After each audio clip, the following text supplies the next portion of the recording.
नमस्कार दोस्तों, साहित्य की ओर में आज की कहानी है मुंशी प्रेमचंद जी द्वारा लिखी गई बहुत ही प्रसिद्ध कहानी दो बैलों की कथा। जानवरों में गधा सबसे ज़्यादा बुद्धिमान समझा जाता है। हम जब किसी आदमी को पहले दर्जे का बेवकूफ़ कहना चाहते हैं तो उसे गधा कहते हैं। गधा सचमुच बेवकूफ़ है या उसके सीधेपन, उसकी निरापद सहिष्णुता ने उसे यह पदवी दे दी है, इसका निश्चय नहीं किया जा सकता। गायें सींग मारती हैं, ब्याई हुई गाय तो अनायास ही सींगनी का रूप धारण कर लेती है। कुत्ता भी बहुत गरीब जानवर है, लेकिन कभी कभी उसे भी क्रोध आ जाता है, किंतु गधे को कभी क्रोध करते नहीं सुना न देखा। जितना चाहो गरीब को मारो, चाहे जैसी खराब सड़ी हुई घास सामने डाल दो, उसके चेहरे पर कभी असंतोष की छाया भी नहीं दिखाई देगी। बैसाख में चाहे एक आध बार कुलेल कर लेता है, पर हमने तो उसे कभी खुश होते नहीं देखा। उसके चेहरे पर अस्थायी विषाद अस्थायी रूप से छाया रहता है। सुख दुख हानि लाभ किसी भी दशा में उसे बदलते नहीं देखा। ऋषि मुनियों के जितने गुण हैं वे सभी उसमें पराकाष्ठा को पहुंच गए हैं, पर आदमी उसे बेवकूफ़ कहता है। सद्गुणों का इतना अनादर, कदाचित सीधापन संसार के लिए उपयुक्त नहीं है। देखिए ना, भारतवासियों की अफ्रीका में क्या दुर्दशा हो रही है। क्यों अमेरिका में उन्हें घुसने नहीं दिया जाता? बेचारे शराब नहीं पीते, 4 पैसे कुछ समय के लिए बचा कर रखते हैं, जी तोड़कर काम करते हैं, किसी से लड़ाई झगड़ा नहीं करते, 4 बातें सुनकर गम खा जाते हैं, फिर भी बदनाम हैं। कहा जाता है वे जीवन के आदर्श को नीचा करते हैं। अगर वे ईंट का जवाब पत्थर से देना सीख जाते तो शायद सभ्य कहलाने लगते। जापान की मिसाल सामने है। एक ही विजय ने उसे संसार की सभ्य जातियों में गण्य बना दिया। लेकिन गधे का एक छोटा भाई और भी है, और उससे कम ही गधा है, और वह है बैल। जिस अर्थ में हम गधा का प्रयोग करते हैं, कुछ उसी से मिलते जुलते अर्थ में बछिया के ताऊ का भी प्रयोग करते हैं। कुछ लोग बैल को शायद बेवकूफ़ी में सर्वश्रेष्ठ कहेंगे, पर हमारा विचार ऐसा नहीं है। बैल कभी कभी मारता भी है, कभी कभी अड़ियल बैल भी देखने में आता है, और भी कई रीतियों से अपना असंतोष प्रकट कर देता है। अतएव उसका स्थान गधे से नीचा है।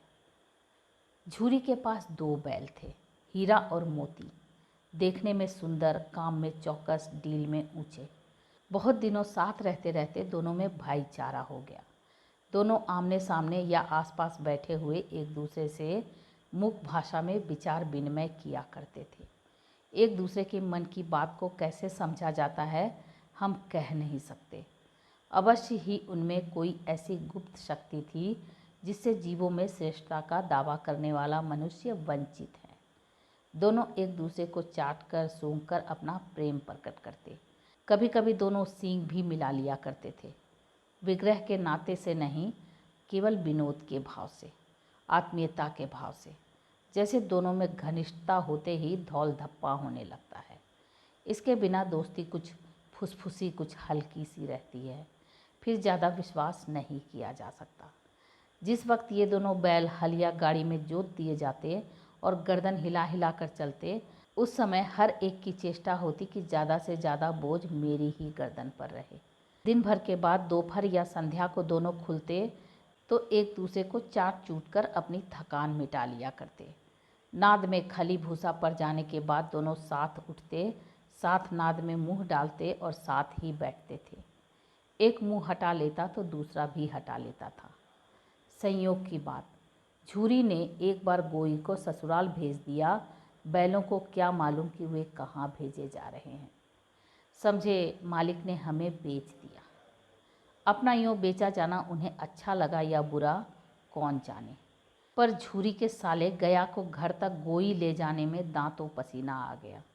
पीछे से हाँकता तो दोनों दाएं बाएं भागते, पगहिया पकड़कर आगे से खींचता तो दोनों पीछे की ओर जोर लगाते, मारता तो दोनों सींगें नीची करके हुंकारते। अगर ईश्वर ने उन्हें वाणी दी होती तो झूरी से पूछते, तुम हम गरीबों को क्यों निकाल रहे हो?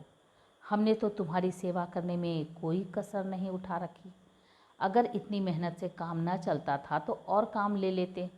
हमें तो तुम्हारी चाकरी में मर जाना कबूल था। हमने कभी दाने चारे की शिकायत नहीं की। तुमने जो कुछ खिलाया वह सिर झुकाकर खा लिया। फिर तुमने हमें इस जालिम के हाथों क्यों बेच दिया। संध्या समय दोनों बैल अपने नए स्थान पर पहुँचे। दिन भर के भूखे थे, लेकिन जब नाद में लगाए गए तो एक ने भी उसमें मुंह नहीं डाला। दिल भारी हो रहा था। जिसे उन्होंने अपना घर समझ रखा था वह आज उनसे छूट गया। यह नया घर, नया गांव, नए आदमी उन्हें बेगाने से लगते थे। दोनों ने अपनी मूक भाषा में सलाह की, एक दूसरे को कनखियों से देखा और लेट गए।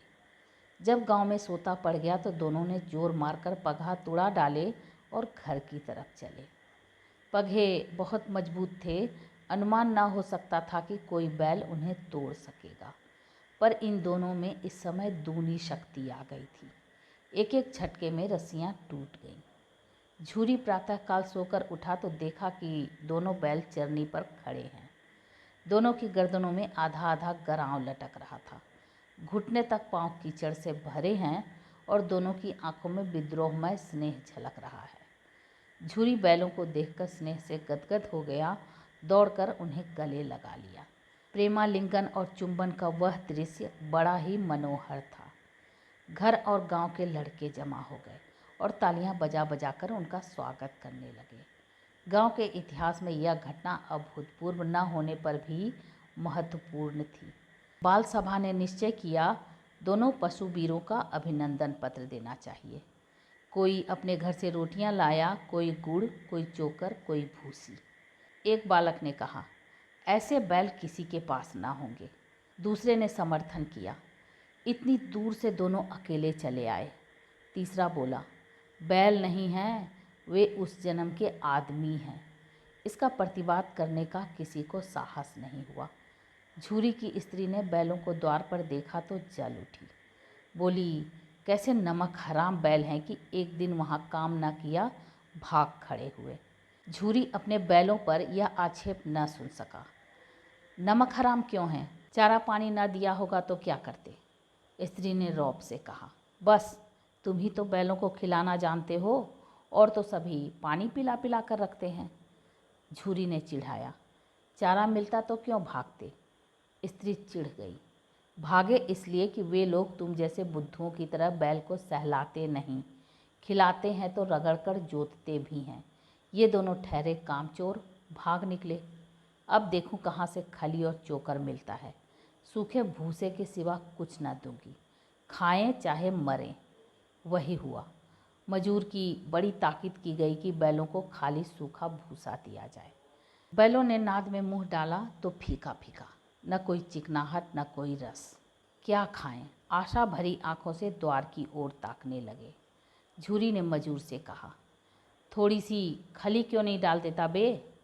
मालकिन मुझे मार ही डालेंगी। चुरा कर डाला? ना दादा, पीछे से तुम भी उन्हीं की सी कहोगे। दूसरे दिन झूरी का साला फिर आया और बैलों को ले चला। अब की उसने दोनों को गाड़ी में जोता। 2-4 बार मोती ने गाड़ी को खाई में गिराना चाहा, पर हीरा ने संभाल लिया। वह ज़्यादा सहनशील था। संध्या समय घर पहुंचकर उसने दोनों को मोटी रस्सियों से बांधा और कल की शरारत का मजा चखाया। फिर वही सूखा भूसा डाल दिया। अपने दोनों बैलों को खली चूनी सब कुछ दी। दोनों बैलों का ऐसा अपमान कभी ना हुआ। झूरी ने इन्हें फूल की छड़ी से भी न छूता था। उसकी टिटकार पर दोनों उड़ने लगते थे। यहाँ मार पड़ी, आहत सम्मान की व्यथा तो थी ही, उस पर मिला सूखा भूसा। नाद की तरफ आंखें न उठाई। दूसरे दिन गया ने बैलों को हल में जोता, पर इन दोनों ने जैसे पाँव न उठाने की कसम खा ली थी। वह मारते मारते थक गया, पर दोनों ने पाँव न उठाया। एक बार जब उस निर्दयी ने हीरा के नाक पर खूब डंडे जमाए तो मोती का गुस्सा काबू से बाहर हो गया। हल लेकर भागा। हल, रस्सी, जुआ जोत सब टूट टाट कर बराबर हो गया। गले में बड़ी बड़ी रस्सियां न होती तो दोनों पकड़ाई में न आते। हीरा ने मूक भाषा में कहा, भागना व्यर्थ है। मोती ने उत्तर दिया, तुम्हारी तो इसने जान ही ले ली थी। अब की बड़ी मार पड़ेगी। पढ़ने दो, बैल का जन्म लिया है तो मार से कहाँ तक बचेंगे। गया 2 आदमियों के साथ दौड़ा आ रहा है। दोनों के हाथों में लाठियां हैं। मोती बोला, कहो तो दिखा दूं मज़ा मैं भी, लाठी लेकर आ रहा है। हीरा ने समझाया, नहीं भाई, खड़े हो जाओ, मुझे मारेगा तो मैं एक दो को गिरा दूंगा। नहीं, हमारी जाति का यह धर्म नहीं है। मोती दिल में ऐंठ कर रह गया। गया आ पहुंचा और दोनों को पकड़कर ले चला। कुशल हुई कि उसने इस वक्त मारपीट ना की, नहीं तो मोती पलट पड़ता। उसके तेवर देख गया और उसके सहायक समझ गए कि इस वक्त टाल जाना ही भलमनसाहत है। आज दोनों के सामने फिर वही सूखा भूसा लाया गया। दोनों चुपचाप खड़े रहे। घर में लोग भोजन करने लगे। उस वक्त छोटी सी लड़की 2 रोटियां लिए निकली और दोनों के मुंह में देकर चली गई।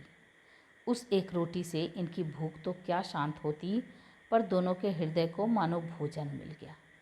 यहाँ भी किसी सज्जन का वास है। लड़की भैरव की थी। उसकी माँ मर चुकी थी। सौतेली माँ उसे मारती रहती थी, इसलिए इन बैलों से एक प्रकार की आत्मीयता हो गई थी। दोनों दिन भर जाते, डंडे खाते, अड़ते, शाम को थान पर बांध दिए जाते और रात को वही बालिका उन्हें 2 रोटियां खिला जाती। प्रेम के इस प्रसाद की यह बरकत थी कि 2-2 गाल सूखा भूसा खाकर भी दोनों दुर्बल ना होते थे, मगर दोनों की आंखों में रोम रोम में विद्रोह भरा हुआ था। एक दिन मोती ने मूक भाषा में कहा, अब तो नहीं सहा जाता हीरा, क्या करना चाहते हो? एक आध को सींगों पर उठाकर फेंक दूंगा। लेकिन जानते हो, वह प्यारी लड़की जो हमें रोटियां खिलाती है उसी की लड़की है जो इस घर का मालिक है। यह बेचारी अनाथ हो जाएगी। तो मालकिन को फेंक दूं? वही इस लड़की को मारती है। लेकिन औरत जात पर सींग चलाना मना है, यह भूल जाते हो। तुम तो किसी तरह निकलने ही नहीं देते। बताओ, तुड़ाकर भाग चलें? हाँ, यह मैं स्वीकार करता, लेकिन इतनी मोटी रस्सी टूटेगी कैसे? इसका एक उपाय है। पहले रस्सी को थोड़ा चबा लो, फिर एक झटके में जाती है। रात को जब बालिका रोटियां खिलाकर चली गई तो दोनों रस्सियां चबाने लगे, पर मोटी रस्सी मुंह में न आती थी। बेचारे बार बार जोर लगाकर रह जाते। सहसा घर का द्वार खुला और वह लड़की निकली। दोनों सिर झुकाकर उसका हाथ चाटने लगे। दोनों की पूंछें खड़ी हो गई। उसने उनके माथे सहलाए और बोली, खोल देती हूँ, चुपके से भाग जाओ, नहीं तो ये लोग मार डालेंगे। आज घर में सलाह हो रही है कि इनकी नाकों में नाथ डाल दी जाए। उसने गराव खोल दिया, पर दोनों चुप खड़े रहे। मोती ने अपनी भाषा में पूछा, अब चलते क्यों नहीं? हीरा ने कहा, चलें तो कल इस अनाथ पर आफत आएगी, सब इसी पर संदेह करेंगे। सहसा बालिका चिल्लाई, दोनों फूफा वाले बैल भागे जा रहे हैं। ओ दादा दादा, दोनों बैल भागे जा रहे हैं। ओ दादा दादा, दोनों बैल भागे जा रहे हैं, जल्दी दौड़ो। गया हड़बड़ाकर भीतर से निकला और बैलों को पकड़ने चला। वे दोनों भागे। गया ने पीछा किया और भी तेज हुए। गया ने शोर मचाया, फिर गांव के कुछ आदमियों को भी साथ लेने के लिए लौटा। दोनों मित्रों को भागने का मौका मिल गया। सीधे दौड़ते चले गए, यहाँ तक कि मार्ग का ज्ञान, जिस परिचित मार्ग से आए थे उसका यहाँ पता न था। नए नए गांव मिलने लगे, तब दोनों एक खेत के किनारे खड़े होकर सोचने लगे, अब क्या करना चाहिए। हीरा ने कहा, मुझे मालूम होता है राह भूल गए। तुम भी बेतहाशा भागे, वहीं उसे मार गिराना था। उसे मार गिराते तो दुनिया क्या कहती। वह अपने धर्म छोड़ दे, लेकिन हम अपना धर्म क्यों छोड़ें। दोनों भूख से व्याकुल हो रहे थे। खेत में मटर खड़ी थी, चरने लगे। रह रहकर आहट लेते रहे थे, कोई आता तो नहीं है। जब पेट भर गया, दोनों ने आज़ादी का अनुभव किया तो मस्त होकर उछलने कूदने लगे। पहले दोनों ने डकार ली, फिर सिंग मिलाए और एक दूसरे को ठेकने लगे। मोती ने हीरा को कई कदम पीछे हटा दिया, यहाँ तक कि वह खाई में गिर गया। तब उसे भी क्रोध आ गया, संभल कर उठा और मोती से भिड़ गया। मोती ने देखा कि खेल खेल में झगड़ा हुआ जाता है तो किनारे हट गया। अरे यह क्या, कोई सांड टौंकता चला आ रहा है। हाँ, सांड ही है। वह सामने आ पहुंचा। दोनों मित्र बगले झांक रहे थे। सांड पूरा हाथी था। उससे भिड़ना जान से हाथ धोना है, लेकिन न भिड़ने पर भी जान बचती नजर नहीं आती। इन्हीं की तरफ आ भी रहा है। कितनी भयंकर सूरत है। मोती ने मूक भाषा में कहा। बुरे फंसे, जान बचेगी? कोई उपाय सोचो। हीरा ने चिंतित स्वर में कहा। अपने घमंड में फूला हुआ है, आरजू बिनती ना सुनेगा। भाग क्यों न चले? भागना कायरता है। तो फिर यहीं मरो। बंदा तो 9 2 11 होता है, और जो दौड़ाए। तो फिर कोई उपाय सोचो जल्दी। उपाय यह है कि उस पर दोनों जने एक साथ चोट करें। मैं आगे से रगेदता हूँ, तुम पीछे से रगेदो। दोहरी मार पड़ेगी तो भाग खड़ा होगा। मेरी ओर झपटे, तुम बगल से उसके पेट में सींग घुसेड़ देना। जान जोखिम है, पर दूसरा उपाय नहीं है। दोनों मित्र जान हथेली पर लेकर लपके। सांड को भी संगठित शत्रुओं से लड़ने का तजुर्बा न था। वह तो एक शत्रु से मल्लयुद्ध करने का आदी था। ज्यों ही हीरा पर झपटा, मोती ने पीछे से दौड़ाया। सांड उसकी तरफ मुड़ा तो हीरा ने रगेदा। सांड चाहता था कि एक एक करके दोनों को गिरा ले, पर ये दोनों भी उस्ताद थे। उसे वह अवसर न देते थे। एक बार सांड झल्लाकर हीरा का अंत कर देने के लिए चला कि मोती ने बगल से आकर उसके पेट में सींग फूंक दिया। सांड क्रोध में आकर पीछे फिरा तो हीरा ने दूसरे पहलू में सींगें चुभा दिया। आखिर बेचारा जख्मी होकर भागा और दोनों मित्रों ने दूर तक उसका पीछा किया, यहाँ तक कि सांड बेदम होकर गिर पड़ा। तब दोनों ने उसे छोड़ दिया। दोनों मित्र जीत के नशे में झूमते चले जाते थे। मोती ने सांकेतिक भाषा में कहा, मेरा जी चाहता था कि बच्चा को मार ही डालूं। हीरा ने तिरस्कार किया। गिरे हुए बैरी पर सींग न चलाना चाहिए। यह सब ढोंग है। बैरी को ऐसा मारना चाहिए कि फिर ना उठे। अब घर कैसे पहुंचोगे वह सोचो। पहले कुछ खा लें तो सोचें। सामने मटर का खेत था ही, मोती उसमें घुस गया। हीरा मना करता रहा, पर उसने एक न सुनी। अभी 2 4 ग्रास ही खाए थे कि आदमी लाठियां लिए दौड़ पड़े और दोनों मित्रों को घेर लिया। हीरा तो मेड़ पर था, निकल गया। मोती सींचे हुए खेत में था। उसके खुर कीचड़ में धंसने लगे। न भाग सका, पकड़ लिया गया। हीरा ने देखा संगी संकट में है तो लौट पड़ा। फंसेंगे तो दोनों फंसेंगे। रखवालों ने उसे भी पकड़ लिया। प्रातःकाल दोनों मित्र कांजी हाउस में बंद कर दिए गए। दोनों मित्रों को जीवन में पहली बार ऐसा साबिका पड़ा था कि सारा दिन बीत गया, खाने को एक दिन का भी ना मिला। समझ में ना आता था यह कैसा स्वामी है। इससे तो गया फिर भी अच्छा था। यहाँ कई भैंसें थीं, कई बकरियाँ, कई घोड़े, कई गधे, पर किसी के सामने चारा न था। सब जमीन पर मुर्दों की तरह पड़े थे। कई तो इतने कमज़ोर हो गए थे कि खड़े भी ना हो सकते थे। सारा दिन दोनों मित्र फाटक की ओर टकटकी लगाए रहते, पर कोई चारा न लेकर आता दिखाई दिया। तब दोनों ने दीवार की नमकीन मिट्टी चाटनी शुरू की, पर इससे क्या तृप्ति होगी। रात को भी जब कुछ भोजन ना मिला तो हीरा के दिल में विद्रोह की ज्वाला दहक उठी। मोती से बोला, अब नहीं रहा जाता मोती। मोती ने सिर लटकाए हुए जवाब दिया, मुझे तो मालूम होता है कि प्राण निकल रहे हैं। आओ दीवार तोड़ डालें। मुझसे तो अब कुछ नहीं होगा। बस इसी बूथ पर अकड़ते थे। सारी अकड़ निकल गई। बाड़े की दीवार कच्ची थी। हीरा मजबूत तो था ही, अपने नुकीले सींग दीवार में गड़ा दिए और जोर मारा तो मिट्टी का एक चिप्पड़ निकल आया। फिर तो उसका साहस बढ़ा। उसने दौड़ दौड़ कर दीवार पर चोटें की और हर चोट में थोड़ी थोड़ी मिट्टी गिराने लगा। उसी समय कांजी हाउस का चौकीदार लालटेन लेकर जानवरों की हाजिरी लेने आ निकला। हीरा का उद्दंडपन देखकर उसे कई डंडे रसीद किए और मोटी सी रस्सी से बांध दिया। मोती ने पड़े पड़े कहा, आखिर मार खाई, क्या मिला? अपने बूते भर जोर तो मार दिया। ऐसा जोर मारना किस काम का कि और बंधन में पड़ गए। जोर तो मारता ही जाऊंगा, चाहे कितने ही बंधन पड़ते जाएं। जान से हाथ धोना पड़ेगा, कुछ परवाह नहीं, यूँ भी तो मरना ही है। सोचो, दीवार खुद जाती है तो कितनी जानें बच जाती। इतने भाई यहाँ बंद हैं, किसी की देह में जान नहीं है। 2-4 दिन यही हाल रहा तो मर जाएंगे। हाँ, यह बात तो है। अच्छा तो ला, फिर मैं भी जोर लगाता हूँ। मोती ने भी दीवार में सींग मारा। थोड़ी सी मिट्टी गिरी और फिर हिम्मत बढ़ी। फिर तो वह दीवार में सींग लगाकर इस तरह जोर करने लगा मानो किसी प्रतिद्वंदी से लड़ रहा है। आखिर कोई 2 घंटे की जोर आजमाई के बाद दीवार ऊपर से लगभग 1 हाथ गिर गई।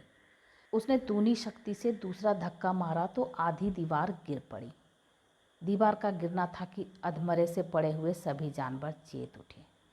तीनों घोड़ियां सरपट भाग निकलीं, फिर बकरियां निकलीं, इसके बाद भैंस भी खिसक गई, पर गधे अभी तक ज्यों के त्यों खड़े थे। हीरा ने पूछा, तुम दोनों क्यों नहीं भाग जाते? एक गधे ने कहा, जो कहीं फिर पकड़ लिए जाएं। तो क्या हरज है, अभी तो भागने का अवसर है। हमें तो डर लगता है, हम यहीं पड़े रहेंगे। आधी रात से ऊपर जा चुकी थी। दोनों गधे अभी तक खड़े सोच रहे थे कि भागें या ना भागें, और मोती अपने मित्र की रस्सी तोड़ने में लगा हुआ था। जब वह हार गया तो हीरा ने कहा, तुम जाओ, मुझे यहीं पड़ा रहने दो, शायद कहीं भेंट हो जाए। मोती ने आंखों में आंसू लाकर कहा, तुम मुझे इतना स्वार्थी समझते हो? हीरा, हम और तुम इतने दिनों एक साथ रहे हैं। आज तुम विपत्ति में पड़ गए हो तो मैं तुम्हें छोड़कर अलग हो जाऊं? हीरा ने कहा, बहुत मार पड़ेगी, लोग समझ जाएंगे यह तुम्हारी शरारत है। मोती ने गर्व से बोला, जिस अपराध के लिए तुम्हारे गले में बंधन पड़ा, उसके लिए अगर मुझे मार पड़े तो क्या चिंता। इतना तो हो ही गया कि 9-10 प्राणियों की जान बच गई। वे सब तो आशीर्वाद देंगे। यह कहते हुए मोती ने दोनों गधों को सींगों से मार मार कर बाड़े से बाहर निकाला और तब अपने बंधु के पास आकर सो रहा। भोर होते ही मुंशी और चौकीदार तथा अन्य कर्मचारियों में कैसी खलबली मची, इसके लिखने की ज़रूरत नहीं। बस इतना ही काफ़ी है कि मोती की खूब मरम्मत हुई और उसे भी मोटी रस्सी से बांध दिया गया। 1 सप्ताह तक दोनों मित्र वहाँ बंधे पड़े रहे। किसी ने चारे का एक तृण भी न डाला। हाँ, एक बार पानी दिखा दिया जाता था, यही उनका आधार था। दोनों इतने दुर्बल हो गए थे कि उठा तक नहीं जाता था। ठठरियाँ निकल आई थीं। एक दिन बाड़े के सामने डुग्गी बजने लगी और दोपहर होते होते वहाँ 50-60 आदमी जमा हो गए। तब दोनों मित्र निकाले गए और लोग आकर उनकी सूरत देखते और मन फीका करके चले जाते। ऐसे मृतक बैलों का कौन खरीदार होता। सहसा एक दढ़ियल आदमी आया, जिसकी आंखें लाल थी और मुद्रा अत्यंत कठोर। आया और दोनों मित्रों के कूल्हे में उंगली गोदकर मुंशी जी से बातें करने लगा। चेहरा देखकर अंतर्जान से दोनों मित्रों का दिल कांप उठे। वह क्यों है और क्यों टटोल रहा है, इस विषय में उन्हें कोई संदेह न हुआ। दोनों ने एक दूसरे को भीत नेत्रों से देखा और सिर झुका लिया। हीरा ने कहा, गया के घर से नाहक भागे, अब तो जान ना बचेगी। मोती ने अश्रद्धा के भाव से उत्तर दिया, कहते हैं भगवान सबके ऊपर दया करते हैं, उन्हें हमारे ऊपर दया क्यों नहीं आती। भगवान के लिए हमारा जीना मरना दोनों बराबर है। चलो अच्छा ही है, कुछ दिन उसके पास तो रहेंगे। एक बार उस भगवान ने उस लड़की के रूप में हमें बचाया था, क्या अब न बचाएंगे? यह आदमी छुरी चलाएगा, देख लेना। तो क्या चिंता है, मांस खाल सींग हड्डी सब किसी के काम आ जाएगा। नीलाम हो जाने के बाद दोनों मित्र उस दढ़ियल के साथ चले। दोनों की बोटी बोटी कांप रही थी। बेचारे पांव तक न उठा सकते थे, पर भय के मारे गिरते पड़ते भागे जाते थे, क्योंकि वह जरा भी चाल धीमी हो जाने पर डंडा जमा देता था। राह में गाय बैलों का एक रेवड़ हरे भरे हार में चढ़ता नजर आया। सभी जानवर प्रसन्न थे, चिकने चपल, कोई उछलता था, कोई आनंद से बैठा पाकुर करता था। इतना सुखी जीवन था इनका, पर कितने स्वार्थी हैं सब। किसी को चिंता नहीं कि उनके 2 भाई बधिक के हाथ पड़े कैसे दुखी हैं। सहसा दोनों को ऐसा मालूम हुआ कि परिचित राह है। हाँ, इसी रास्ते से गया उन्हें ले गया था। वही खेत, वही बाग, वही गांव मिलने लगे।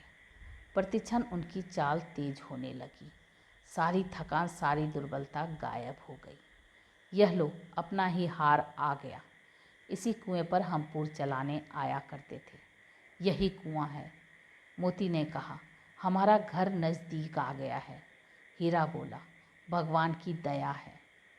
मैं तो अब घर भागता हूँ। यह जाने देगा? इसे मैं मार गिराता हूँ। नहीं नहीं, दौड़कर थान पर चलो, वहाँ से आगे हम ना जाएंगे। दोनों उन्मत्त होकर बछड़ों की भांति कुलेले करते हुए घर की ओर दौड़े। वह हमारा थान है। दोनों दौड़कर अपने थान पर आए और खड़े हो गए। दड़ियल भी पीछे पीछे दौड़ता चला आता था। झूरी द्वार पर बैठा धूप खा रहा था। बैलों को देखते ही दौड़ा और उन्हें बारी बारी से गले लगाने लगा। मित्रों की आंखों से आनंद के आंसू बहने लगे। एक झूरी का हाथ चाट रहा था। दड़ियल ने जाकर बैलों की रस्सियां पकड़ ली। झूरी ने कहा, मेरे बैल हैं। तुम्हारे बैल कैसे हैं? मैं मवेशी खाने से नीलाम लिए आता हूँ। मैं तो समझता हूँ चुराए लिए जाते हो। चुपके से चले जाओ, मेरे बैल हैं। मैं बेचूंगा तो बिकेंगे। किसी को मेरे बैल नीलाम करने का क्या अख्तियार है? जाकर थाने में रपट कर दूंगा। मेरे बैल हैं, इसका सबूत यह है कि मेरे द्वार पर खड़े हैं। दड़ियल झल्लाकर बैलों को जबरदस्ती पकड़ ले जाने के लिए बढ़ा। उसी वक्त मोती ने सींग चलाया। दड़ियल पीछे हटा। मोती ने पीछा किया। दड़ियल भागा। मोती पीछे दौड़ा। गांव के बाहर निकल जाने पर वह रुका, पर खड़ा दड़ियल का रास्ता वह देख रहा था। दड़ियल दूर खड़ा धमकियां दे रहा था, गालियां निकाल रहा था, पत्थर फेंक रहा था, और मोती विजयी शूर की भांति उसका रास्ता रोके खड़ा था। गांव के लोग यह तमाशा देखते थे और हंसते थे।